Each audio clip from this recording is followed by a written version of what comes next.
I'm really proud. Like up to this point, like let's see where we go from here. But up to this point, if this is the end, then I'm really proud of what we've done. But then it was like, no, this is the end for me, and don't try to save me, because I'm tired and I'm ready to go. But I need you to know something, and that is that I'm proud of you. And it was about the, you know, in my opinion, it was probably the biggest big brother moment he never had.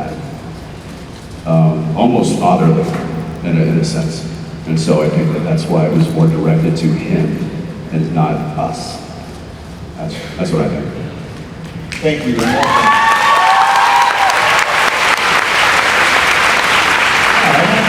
name is Karen. I'm a big horror fan, and in the Halloween episode, Sam says, for us, every day is Halloween. I wanted to know if you guys dress up for Halloween, what scary character would you dress up as?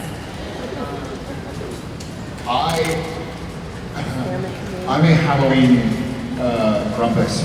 I hate dressing up for Halloween. I hate dressing up. I feel like for me, I've worn a costume basically every day of my life for the last 24 years, playing different characters. And so on Halloween, I'm like, I'll go hang out with the kids and walk around, and I'll certainly eat candy, but I don't want to dress up. But if I had to dress up as a scary character, something with a mask. A bear? Yes, I'd love to spend more time dressed as a bear. You can interpret that whatever way you want. I'll take it. When I was younger, I would do the horror stuff. I would get the really like grotesque masks, and it was I would either go that way or I would go like, you know, the play on words outfits. Some were inappropriate, but you know, like a black eyed pea, like that kind of thing, where I just put a giant pea on my shirt and black my eyes out. They're like, what? I'm a black eyed pea. Stupid stuff. But also really easy and comfortable, cheap. Now I tend to do stuff that's a little bit more kid-friendly. But I do, Halloween's big in our house, and so I kind of let the kids decide what I'm gonna be. I had an old Batman outfit sitting in the basement. That was made for me years ago. There's some pictures, but that was what I wore last year. So this year, I don't know. You know, whatever they want, whatever they want. I'll probably end up being like Pikachu or something this year. Thank you. Yeah, not very horrific, but you know, we'll get there. Thanks, Karen. We'll get there. Hi. Hi. This is my first convention, and this has been like the best weekend of my life. And I just wanted to say how much this show means to me. And I'm gonna get a little sad real quick, and then I have a funny question. But my dad passed away right before COVID, and this show just helped me through so much. And I just wanted to say how grateful I am for all of this, and how much you've helped so many people get through such tough life problems in general. And yeah, I just wanted to say that before I ask my question. It's very sweet. So my question is, it's kind of for Jared, but then both. It starts off with Jared, and then it's for both of you. So yesterday, when Jared was leaving a room, he opened the door and pushed over a table. I was standing right there. He said hi to me, and it was like amazing. But he didn't break it, but he pushed over a table. And then just now, when he was walking in, he pushed over like one of these like black curtain things. And I heard something crash, and I was like, if that's Jared, that's like the funniest thing that's ever happened. See, I knew it was gonna be funny. So, I didn't think it would fall down. We had curtains as well back there, and so I thought it'd be funny if I just walked as if the curtain wasn't there and it went over me and straight behind me. But they're not really well supported with weight, and so everything fucking fell. Okay. Okay, Jared, tell yourself back out. When you were walking out of the door, I really thought it was probably Mija, about who broke it, but then when you came out, I was like, oh, that makes more sense. You know the show well. So my question is, what's like something that you've broken, like not a bone or anything, but like broken that like was like real bad? I don't know, it's like a stupid question. I'm just like gonna think of it. Shoulder. Well, for me, it's more difficult to think of one thing because I break something every day.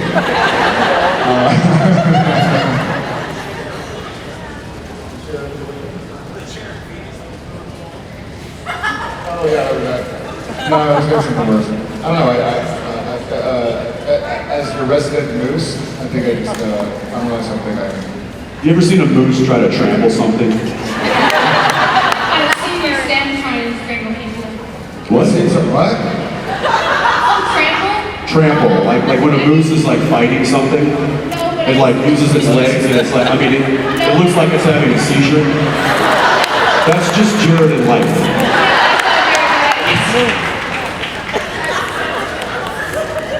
That's a good question. Gosh. I need. Jared in life is a moose crossing an icy pond. Somebody who has bubble wrap. We took a picture. I need it. Oh yeah. Yeah, she has bubble wrap for me, so maybe I'll turn over a new leaf in life and just go around bubble wrap. Yeah. I'll tell you one thing about Jared. This is a story I love, and we've told it before, but we were shooting the episode French Mistake, and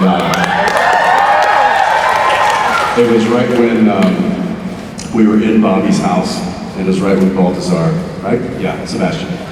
It was right when he was about to throw us through the window Oh my God. into the alternate universe. And there was a bowl of blood to draw the sigil. And the bowl, it was like a, it was like a big mixing bowl, right? And it was perched on the back of the couch, and we were standing right in front of it.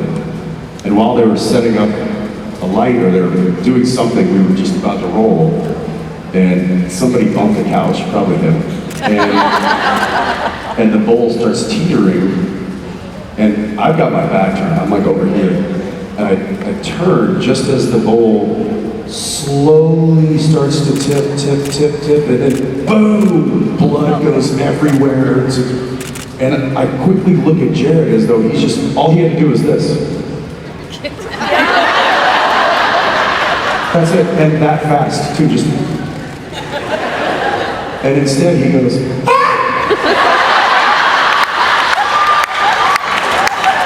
And it immediately looks at me like, oh shit.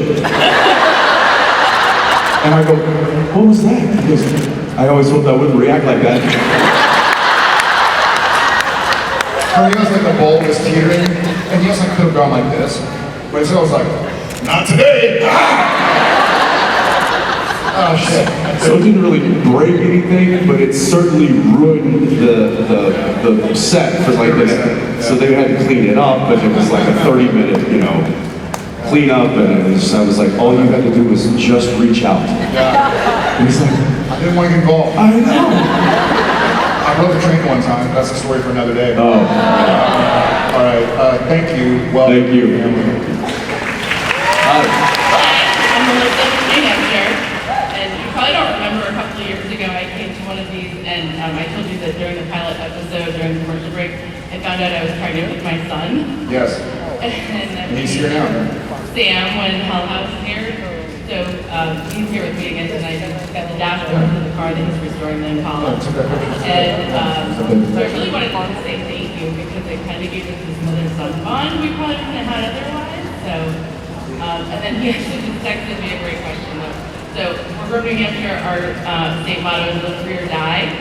We wondered what your favorite state motto was. Well, I mean, circling back to what hill would you die on? Freedom. Live free or die. You should go to New Hampshire. Honestly, if you were from any other state, I would have said the New Hampshire slogan. I think it's just so badass. I don't even know a lot of other states. That's the show me state. I'm gonna go with. But that's not the New Hampshire's. What is the state name? Like there's like the Sunshine State. There's the Garden State. The what? Granite State. Granite, like a rock. The Granite State, what Vermont's like the Green Mountain State. Texas is a Lone Star State, like, so I know some of those, I don't know what the slogans would be. What is the slogan of Old Hampshire?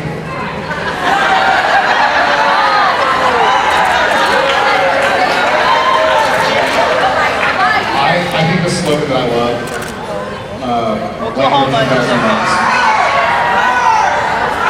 it's a plane.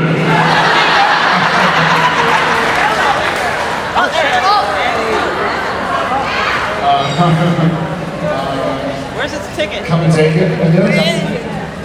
What's our slogan? Texas. Don't mess with Texas. The Texas slogan is just Texas. Texas. Oklahoma is okay. Oklahoma is okay. Oklahoma is okay. Oklahoma is okay. I mean, I think Live Free or Die is pretty rad. Yeah. Good choice of state. yeah, well played. Thanks. Howdy. Distracted by the fucking bird. Alright, first person get pooped on. What's the over-under on us getting bird poop? It's a J to him. Kinda just said that, but I can't say it loud. All right, you got this. You got this. I'm not freaking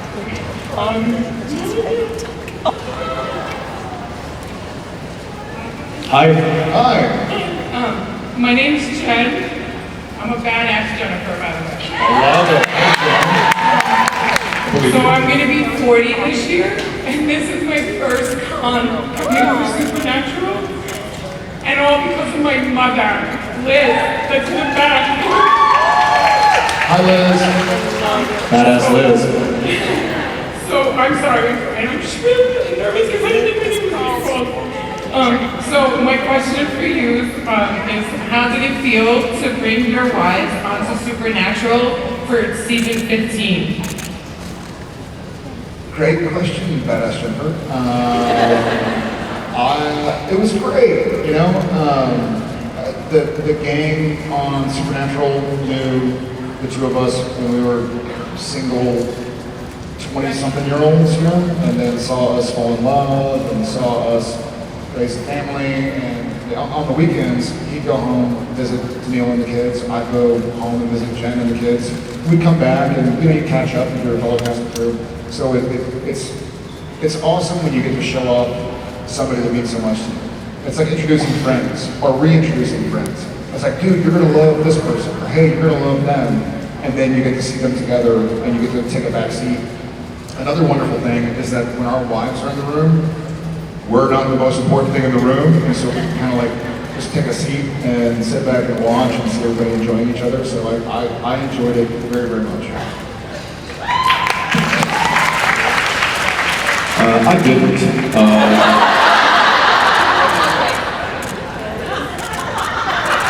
No, I'll be honest.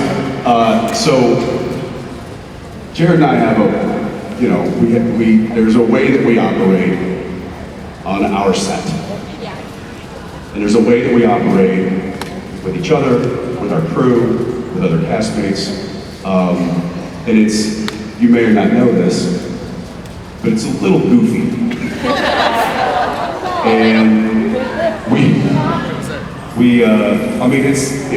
it's effectively a playground that he and I helped build for 15 years. And we get to just act like fools and have fun and do pranks and do all this gross stuff that we probably don't normally do in front of our wives. So when they show up, we kind of had to be on better behavior. Because if we were left to doing our own shenanigans as though if it was a normal day, then I've got my bride over there rolling her eyes going, seriously? We're gonna talk about this later. You unprofessional moron. Yes. So it did change the dynamic a little bit. But look, they're both so talented, and it was great. When the cameras were rolling, it was awesome. And I was excited and nervous for her, because I want her to do great. Of course, I didn't need to be, because she is great, and the same with Jen. And, but it was when the cameras weren't rolling that Jared and I were like, a little stiffer than normal. And not in a good way.